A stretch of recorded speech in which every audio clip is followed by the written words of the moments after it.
மக்களே, இன்றைக்கி எதை பற்றி பார்க்க போகிறோம் அப்படின்னா, ஒரு வெர்டிக்கல் பந்தலுக்கு கயிறு எப்படி கட்டலாம் தாங்க பார்க்க போகிறோம். இப்போ நான் சொல்லிக் கொடுக்குற மெத்தடை படி நீங்கள் கட்டினீங்க அப்படின்னா ஒரு 5 வருஷம் ஆனாலும் பிரிஞ்சு வராது. இதே மாதிரி அழகாக டைமண்டாகவும் நீங்களாகவே கட்டலாங்க. அது எப்படின்னு தான் ஸ்டெப் பை ஸ்டெப்பாக பார்க்க போகிறோம். வாங்க பார்க்கலாம். இதுக்கு நான் பயன்படுத்தக்கூடியதுன்னு பார்த்தீங்கன்னா யூவி ட்ரீட்டட் ரோப்புங்க. இந்த ரோப் வந்து நம்மள்ட்ட அவைலபிளாக இருக்குது. வேணுங்கிறவங்கள வாட்ஸ்அப் பண்ணுங்கள். இப்போ வாங்க எப்படி பண்ணுறதுன்னு பார்த்துடலாம். இப்போ வந்து நான் ஒரு மூலையில் வந்து இந்த கயிறை ஸ்டார்ட் பண்ணுறேன். நல்லா பார்த்துங்க, இது முக்கியங்க. இந்த மூலையில் நான் ஸ்டார்ட் பண்ணுறேன்.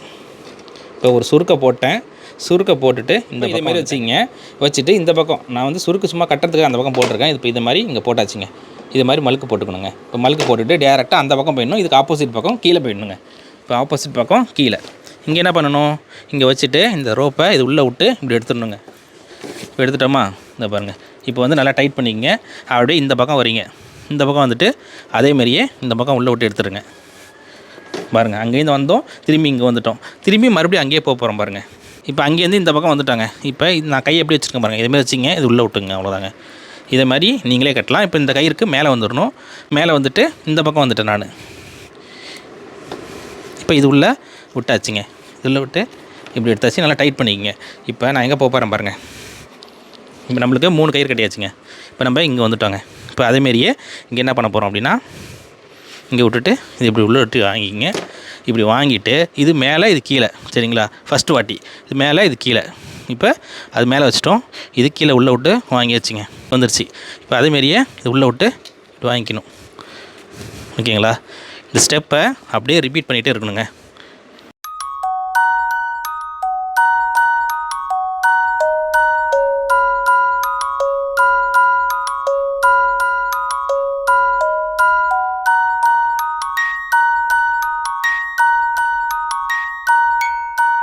ஃபைனலாக இங்கே வந்து முடிச்சிடலாங்க.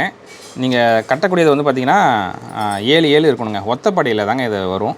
அதனால் ஒத்தப்படியில் இருக்கிற மாரி பார்த்துங்க. இப்போ இந்த பக்கம் பார்த்திங்கன்னா 1 2 3 4 5 6 7 வருது. அதேமாரி இந்த பக்கம் எண்ணிங்கனாலும் 7 வரும். ஸ்டார்டிங்கை வந்து விட்டுருங்க, மீதி எல்லாத்தையும் கனெக்ட் வச்சுங்க. இப்போ கட்டுறது கூட இங்கே பார்த்திங்கன்னா இந்த பக்கத்துலேருந்து நம்ம இப்படி இழுத்து இப்படி கட்டிக்கலாம். அதே இடத்துல கட்டணும் கூட அவசியம் இல்லை. இந்த இடத்துல கூட கட்டிக்கிட்டோம்னா அது ஒரு டிசைனாக இருக்கும். இப்போ நம்மளுக்கு எங்கே பார்த்தாலும் டைமண்ட் ஷேப் வந்து கிடச்சிருச்சு பாருங்கள். இப்போ பார்த்திங்கன்னா நம்மளுக்கு ஒரு டைமண்ட் ஷேப்பில் கிடச்சிருச்சு. இதே மாதிரி தாங்க இந்த ஸ்டாண்டும் நம்ம உருவாக்கியிருக்கோம். இங்கே பார்த்திங்கன்னா இது நம்ம உருவாக்கியிருக்கோம். இதில் நீங்கள் ஒரு 3 பிளான்ட்டை வச்சு அழகாக அப்படி ஏற்றி விட்டுக்கலாம். இந்த மாதிரி ஸ்டாண்டு உங்களுக்கு வேணுனாலும் வாட்ஸ்அப் பண்ணுங்கள். இல்லை இந்த மாதிரி ரோப் வாங்கி நீங்களே கட்டிக்கிறீங்கன்னாலும் இந்த ரோப்பு நம்மள்ட்ட அவைலபிளாக இருக்குது. வாட்ஸ்அப் பண்ணுங்கள். Thank you friends. Happy gardening.